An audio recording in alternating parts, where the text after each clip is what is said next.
आज पूर्णा तालुक्यामध्ये पूर्णा तहसील समोर गौर, बरबडी,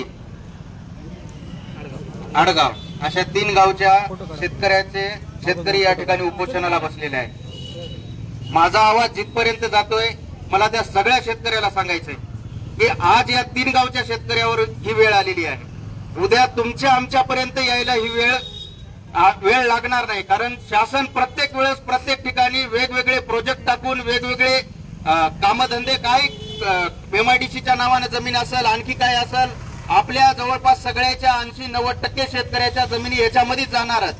आणि आपल्याला शेती करण्याशिवाय दुसरं काही जमत नाही। आपल्याला फक्त जमतंय तर शेती करायलाच जमतंय, आपल्याला कुठला उद्योग धंदा करायला जमत नाही, आपल्याला काही जमत नाही। कारण आपल्या बापदाद्यापासून पिढ्यानपिढ्या आपल्याला जमिनीमध्ये कष्ट करून घाम गाळून तिथं मोती पिकवण्याचं काम, आपण 1 किलोचं 100 किलो करण्याचं काम फक्त आपला शेतकरी करत असते।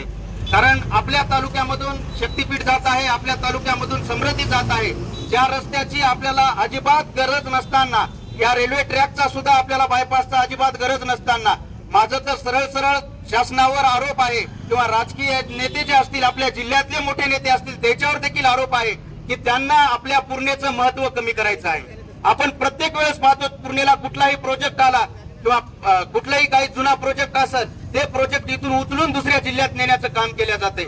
आज नांदेड या ठिकाणी, मला तिथला द्वेष नाही नांदेडचा, त्या ठिकाणीही शासनाने प्रोजेक्ट करावा, पण इथला प्रोजेक्ट उचलून त्या ठिकाणी नेऊन इथं जवळपास माझ्या हिशोबाने हजारो एकर जमीन या ठिकाणी रेल्वेची आपल्या इथं शिल्लक आहे। आणि ते तेवढी जमीन शिल्लक असताना देखील बायपास आपल्याला या ठिकाणाहून 1-2 किलोमीटरवर करण्याची शासनाला गरज काय आहे? आणि माझा आणखी एक शेतकऱ्याला कळकळीची विनंती आहे आणि आव्हान आहे, आज या 50 कुटुंबावर जे वेळ आलेली आहे ते उद्या तुमच्या आमच्यावर सगळ्यावर वेळ येणार आहे।